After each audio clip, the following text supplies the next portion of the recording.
नमस्ते, वंदे मातरम, जय हिंद। आप सभी का स्वागत, वंदन, अभिनंदन हमारे इस चैनल पर। अगर अभी तक चैनल को सब्सक्राइब नहीं किया है तो कृपया सब्सक्राइब कर लीजिएगा ताकि आपको जानकारियां समय समय पर मिलती रहे। आज का मुख्य विषय यह है कि क्या कोई भी राज्य सरकार यह कैप लगा सकती है कि हम अमुक प्रतिशत से लेकर के अमुक प्रतिशत तक ही दिव्यांगजन को रोजगार देंगे या नौकरी मिलेंगे या नहीं। इस विषय का निस्तारण माननीय उच्चतम न्यायालय ने अभी रिसेंटली किया है। हालांकि इसके पहले माननीय उच्चतम न्यायालय की एक बेंच ने V Surendra Mohan versus state of Tamil Nadu के मैटर में यह कहा था कि यह एम्प्लॉयर का डोमेन है कि वो कितने प्रतिशत से कितने प्रतिशत तक के लोगों को अपने यहाँ जॉब में लेता है या नहीं लेता है, और किसी का ये डोमेन नहीं है। और ये जो निर्णय मैं बता रहा हूं यह 1995 का जो दिव्यांगजन के लिए कानून आया था उसके प्रकाश में डिसाइड हुआ था। लेकिन परिस्थितियां बदल गई हैं। ये नया भारत है। दिव्यांगजन अधिकार कानून 2016 अस्तित्व में है।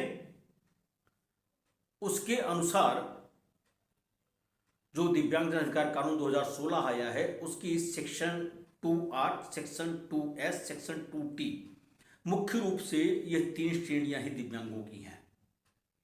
चर्चा में भले लोग कहते हैं शेड्यूल को देख करके जो एक्ट में पीछे लगा हुआ है कि 21 प्रकार की श्रेणी है, लेकिन जब आप ध्यान देंगे तो उसमें एक शब्द और भी लिखा हुआ है कि यह अंतिम सूची नहीं है, इसमें और बढ़ावे घटाव हो सकता है।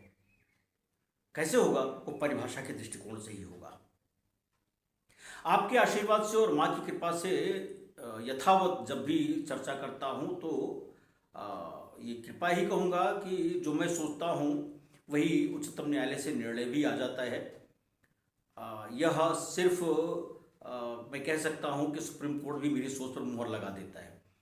मैं वहाँ नहीं होता हूँ, लेकिन पता नहीं कैसे ये बातें आ ही जाती हैं।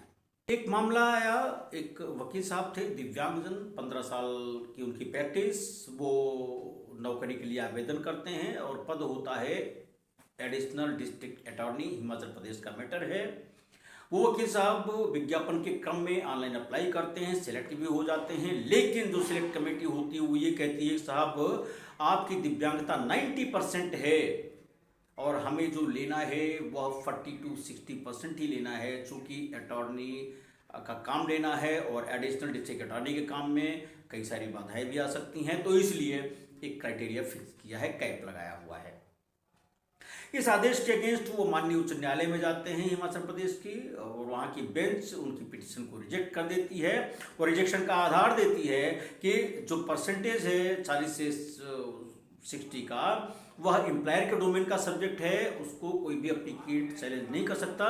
क्योंकि एम्प्लॉयर को डिसाइड करना है कि उसको काम कैसे लेना है, किससे लेना है, किस तरह लेना है।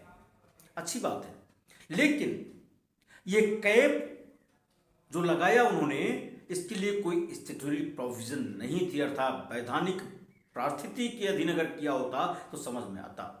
आप भी जानते हैं भारतीय संविधान के विरुद्ध कोई भी कानून नहीं पास किया जा सकता, और जो कानून पास होता है उसके अनुसार उसके विरुद्ध कोई रूल नहीं बनाया जा सकता, और जो रूल बन जाते हैं उसके विरुद्ध कोई नोटिफिकेशन सर्कुलर नहीं हो सकता है। यानी ये जो कैप लगाया था सिर्फ माननीय उच्चतम न्यायालय के जो निर्णय थे वी सुरेंद्र मोहन वाले केस में, उसके आधार पर हाई कोर्ट ने उसी को रिलाई किया और हिमाचल प्रदेश के माननीय उच्च न्यायालय ने पिटीशन को डिसमिस कर दिया। उसके अगेंस्ट वकील साहब अपील में गए माननीय उच्चतम न्यायालय में, और वहां की बेंच ने 3-4 बातों को मुख्य रूप से रेखांकित किया, जो यूजुअली मैं भी जब एडवाइजरी बोर्ड में रहा हूं तो वहां भी जब चर्चा हुई है और आइडेंटिफिकेशन ऑफ पोस्ट की कमेटी में अभी भी हूं तो वहां भी इस विषय को रखता हूं। क्योंकि रीजनेबल एकोमोडेशन जो एम्प्लॉयर है उसको देना होता है। कोई भी व्यक्ति 100% नहीं हो सकता है, यहां तक कि सामान्य जन भी कहीं न कहीं बाधा से ग्रस्त होते हैं, तो सुविधाएं देना एम्प्लॉयर का काम है। ऐसे ही दिव्यांगजन के लिए भी रीजनेबल जो एकोमोडेशन की परिभाषा दी गई है, उसमें भी आजकल इतनी डिवाइसेस हैं, इतने सारे संसाधन हैं कि उनका प्रयोग करते हुए दिव्यांगजन सामान्य जन से भी बेहतर परफॉर्मेंस देते हैं और दे ही रहे हैं। माननीय उच्चतम न्यायालय ने रीजनेबल एकोमोडेशन को ध्यान में रखते हुए और सेक्शन 2R को ध्यान में रखते हुए यह होल्ड किया कि जो विज्ञापन या सिलेक्ट कमेटी ने एक कैप लगाया है कि 40% और 60% को ही लेना है, या कैप किसी भी नियम के अधीन नहीं है, आर्बिट्रेरी है। अर्थात जैसा मैंने पहले कहा कि अगर एक्ट में बेंचमार्क डिसेबिलिटी का परसेंटेज 40 और मोर देन 40 हो गया तो कोई भी व्यक्ति या कोई भी संस्था, कोई भी एजेंसी अपने मन से उसको कैप नहीं लगा सकती कि नहीं 30 to 40 लेंगे या 40 to 60 लेंगे। 40 से ऊपर जितने भी या 40 भी हैं तो भी जॉब के लिए एलिजिबल है। मेरा जो कहने का तात्पर्य यहां पर है, रीजनेबल एकोमोडेशन की लाइट में और जो बेंचमार्क डिसेबिलिटी की डेफिनेशन दी गई है उसकी लाइट में कोई भी एम्प्लॉयर मना नहीं कर सकता कि हम एक निश्चित प्रतिशत के लोगों को ही लेंगे। और आपकी काइंड नोटिस के लिए ये भी याद दिला दूं कि विकास कुमार वाला केस भी था और अनमोल वाला केस भी था, इस पर ऑलरेडी हमने वीडियो बनाई थी।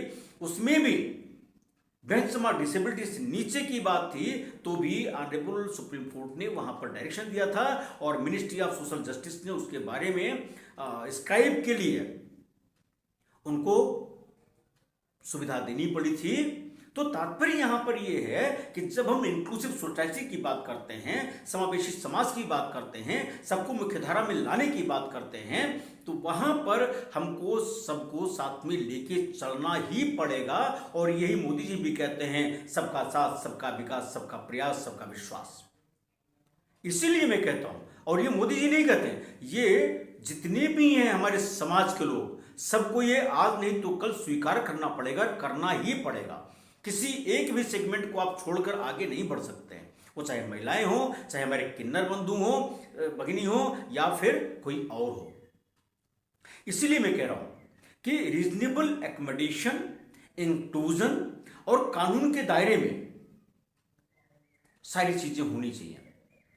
माननीय उच्चतम न्यायालय ने साफ साफ उसमें होल्ड किया है इस वाले केस में, जिसका साइटेशन हमारे डिस्क्रिप्शन में पड़ा हुआ है और स्क्रीन पर भी लगा दूंगा उसको मैं।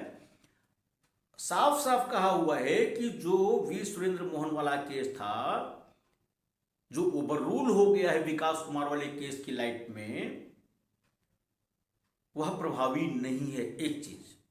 दूसरी चीज, जो वी सुरेंद्र मोहन वाला केस था वो 1995 का जो दिव्यांगों के लिए कानून था उसके प्रकाश में बना था, उसके प्रकाश में वो जजमेंट आया था।